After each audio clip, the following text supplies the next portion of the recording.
ახალდაბის მცხოვრებლები შუახევი ჰესის მშენებარე კომპანიის წინააღმდეგ გამოდიან. ადგილობრივები აფეთქებების შედეგად მიყენებულ ზარალზე საუბრობენ და ჩამოჭრილი მიწის ნაკვეთების ანაცვლოდ კომპენსაციებს ითხოვენ.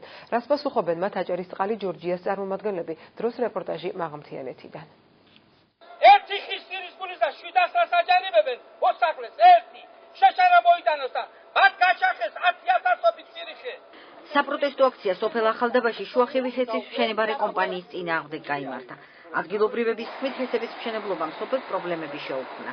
გაიყვანეს გვირაბთან დამაკავშირებელი გზა, რისთვისაც ტყის უდიდესი ნაწილი გაიჩეკა. დაშრა სასმელი წყალი და აღარ აქვს საძოვრები. აქციის მონაწილეები მშენებლობის არეალში მოქცეული მიწის ნაკვეთების სანაცვლოდ კომპენსაციების გაცემას ითხოვენ. ყველას ერთი მოთხოვნა გვაქვს.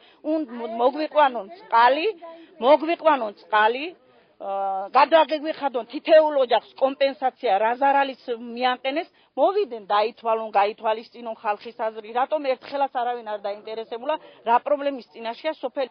აფეთქების შედეგადაც და გზის გაყვანის შედეგადაც დაშრა სასმელი წყლები.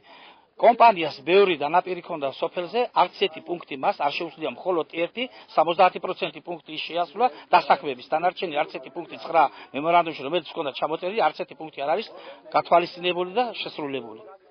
ახალდაბელები აცხადებენ, რომ აფეთქებითი სამუშაოების გამო დაიბზარა სახლები. სატვირთო მანქანების ინტენსიური მოძრაობის შედეგად წარმოქმნილმა მწვერმა კი ნარგავები გაანადგურა.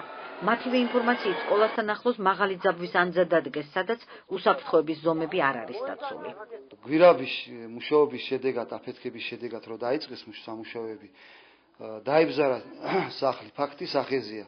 10 დღის წინ გამოგზავნეს თვითონ ამ ნორვეგიულმა კომპანიამ, ზედაპირულად შეამოწმა გეოლოგები იყვნენ და სახლი დაბზარულია როგორც აღმოსავლეთით, ისე დასავლეთით. აი მათი დასკვნა დაწერეს, ხელი მომაწერინეს და ჩვენ ჩავიტანთ კომპანიაში და დანარჩენი მათ უნდა გადაწყვიტონ. თურქულმა კომპანიამ დაგვიდგა მაღალი ძაბვის ანძა, არის მოედანთან ახლოს, ბავშვები გარეთ გამოსვლისას და მოედანზე თამაში აქ შეუძლებელია. ამიტომ რაღაც ღონისძიებას უნდა მიმართოთ, ან სკოლა უნდა გადავდოთ, ან უნდა გაკეთდეს ეს ყველაფერი. თვითმმართველ ორგანოში განმარტავენ, რომ ჰესების მშენებლობით გამოწვეული პრობლემები მათთვის ცნობილია და კომპანიასთანაც არაერთხელ ჰქონდათ მოლაპარაკება. აჭარისწყალ ჯორჯიას წარმომადგენლები პირდებიან, რომ მემორანდუმით გათვალისწინებულ ყველა პუნქტს შეასრულებენ. თვითონ მოსახლეობას მიესალმება ამ გრანდიოზულ პროექტს, რაც დღეს კეთდება და არსებობს. ეს პროექტი რო დამთავრდება, მერე გაიგებს მოსახლეობა თუ რა ღირსეული პროექტი არის. შენებლობის 1% ჩვენ რაიონის ბიუჯეტში მოდის და ეს შემოსული თანხა თითოეულ ოჯახზე, რა თქმა უნდა, გავლენას მოახდენს დადებითი მხრივ. აქციის მონაწილეების პრეტენზიებს არ იზიარებს აჭარისწყალ ჯორჯიას იურისტი. მისი თქმით, სამშენებლო სამუშაოები კანონის სრული დაცვით მიმდინარეობს. რაც შეეხება დაზარალებულ ოჯახებს კომპენსაციების გაცემის საკითხი სპეციალისტთა დასკვნის შემდეგ გადაწყდება. კომპანიას მოპოვებული აქვს შესაბამისი მშენებლობის ნებართვა, რაც შეეხება თვითონ ცალკეულ საკითხებს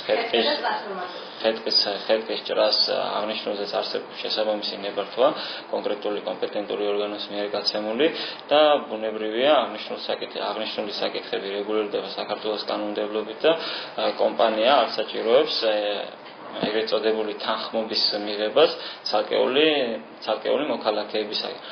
თუ არსებობს ნებისმიერი ფაქტი, რომ ჩვენი სამუშაოები აყენებს კონკრეტულ ზიანს ახალდაბაში და თუნდაც პროექტის არეალში მცხოვრებ ნებისმიერ მოქალაქეს, აღნიშნულ საკითხზე ჩვენ მზადა ვართ, რომ ავიღოთ სრული პასუხისმგებლობა საქართველოს მოქმედი კანონმდებლობით. ადგილობრივები აცხადებენ, რომ გვირაბის გაყვანის წინააღმდეგი არ არიან, თუმცა მათი ინტერესების გათვალისწინებას მოითხოვენ. წინააღმდეგ შემთხვევაში მასშტაბური აქციებით იმუქრებიან.